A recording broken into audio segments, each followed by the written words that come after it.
Assalamualaikum warahmatullahi wabarakatuh. Alhamdulillah Allah pertemukan kita kembali ayah bunda dalam sesi parenting online.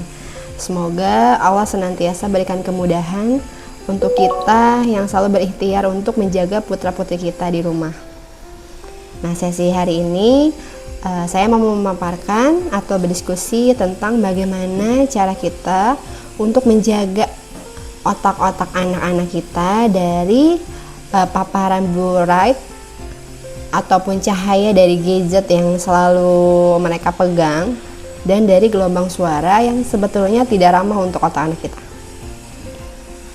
Nah, ayah bunda, yang pertama perlu sama-sama kita pahami apa saja sih yang termasuk paparan cahaya biru ya atau blue light ini yang ada di sekitar anak-anak kita. Yang pertama tentunya handphone, lalu ada televisi, kemudian iPad ataupun laptop yang dipegang anak-anak kita. Kemudian ketika ayah bunda berada di ruangan yang di sana memaparkan iklan dalam bentuk digital. Nah, paparan-paparan itu pun ternyata tidak ramah untuk otak anak kita, terutama anak-anak kita sedang di fase perkembangan dari usia 0 sampai 7 tahun. Nah, ayah bunda, perlu sama-sama kita ketahui bahwa ternyata perkembangan otak anak kita itu sebesar 80% itu hanya terjadi di usia 0 sampai 7 tahun. Ketika mereka sudah menginjak usia 8 tahun sampai nanti mereka di usia dewasa, berarti perkembangan otak mereka hanya tersisa 20%. Nah, jadi dari persentase yang saya sampaikan tadi, amat sangat penting untuk kita sama-sama menjaga anak-anak kita di fase 0 sampai 7 tahunnya. Tentu dari paparan-paparan yang dapat merusak perkembangan otak mereka. Lalu apa sih yang akan terjadi ketika otak anak kita terpapar sesuatu yang tidak ramah untuk otaknya? Jadi ternyata ketika otak anak kita itu terpapar oleh paparan yang tidak ramah untuk otaknya, kemampuan kognisi mereka akan menurun, seperti daya ingat yang menurun, kemudian potensi fokus yang menurun, dan yang ketiga, analisa berpikir anak kita akan menurun. Nah, ketika kita abai tentang hal-hal ini, tentu ketika anak kita nanti masuk di fase usia sekolah formal, yaitu usia SD, dengan berbagai banyak konten materi yang harus mereka ketahui, nah kasihan sekali mereka akan kesulitan menerima banyak informasi tersebut, karena tadi ya tingkat kognisi, daya tangkap atau daya ingatnya berkurang, kemudian daya analisa berpikirnya berkurang, sehingga mereka hanya bisa menerima informasi tanpa bisa memberikan gagasan atau jawaban terkait informasi yang mereka terima. Lalu selanjutnya mereka akan punya tingkat fokus yang rendah. Jadi coba perhatikan anak-anak yang terpapar dengan gadgetnya seringkali terlihat aktif, bahkan hiperaktif, karena tingkat fokusnya rendah. Jadi kita sama-sama jaga anak-anak kita ya bunda untuk tidak terpapar dari gadgetnya ataupun gelombang suara yang tidak ramah untuk otak anaknya. Nah, lalu bicara tentang suara yang bising atau tidak ramah untuk otak anak kita, ternyata mereka menanamkan tingkat stres di otak anak kita. Contohnya seperti irama musik yang terlalu ngebeat atau irama musik yang terputus-putus dan di setel dengan nada yang volume yang keras.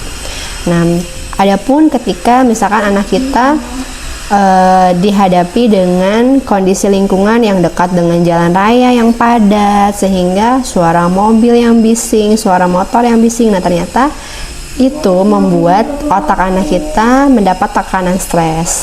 Nah, sehingga mereka menghasilkan hormon kortisol, di mana anak-anak ini akan mudah tantrum dan sering tidak fokus terhadap dirinya.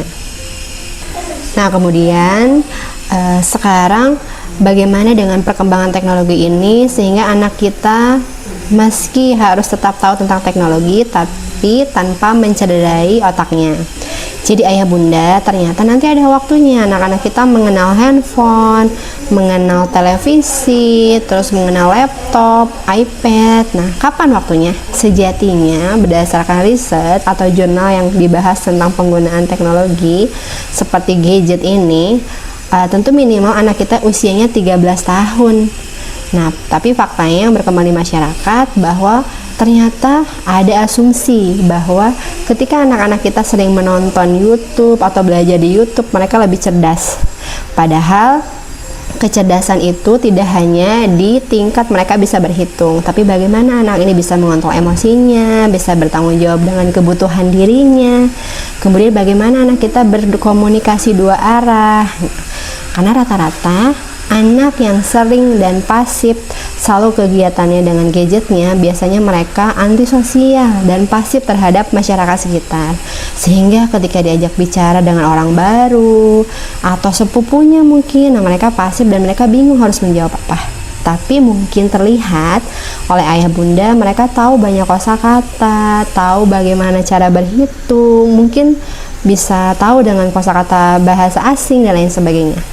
Tapi tolong ayah bunda kaji lagi, apakah anak usia 0-7 tahun itu harus seperti itu. Lalu perlu kita perhatikan beberapa waktu di mana sebisa mungkin kita tidak membersamai mereka dengan gadgetnya di waktu-waktu tertentu, seperti pada kondisi ketika mereka makan. Nah, terus kondisi ketika 2 jam sebelum tidur, nah itu seoptimal mungkin kita berikan mereka aktivitas yang menjelang tidurnya, berarti aktivitas tenang, cooling down, seperti baca, storytelling, kemudian bercerita. Nah, kemudian ketika makan, pastikan anak kita bisa fokus dan tuntas dalam satu pekerjaan atau kegiatan makannya, dari mulai dia mengambil makanan, kemudian mengunyah dengan fokus sampai tuntas. Nah, demikian ayah bunda, semoga diskusi atau paparan hari ini bisa mendapat referensi untuk ayah bunda bisa membersamai dan menstimulus anak-anak kita menjadi generasi yang lebih baik. Semoga Allah jaga anak-anak kita dari sesuatu yang tidak baik untuk dirinya dan untuk diri kita. Selamat membersamai anak-anak di rumah ya bunda. Assalamualaikum warahmatullahi wabarakatuh.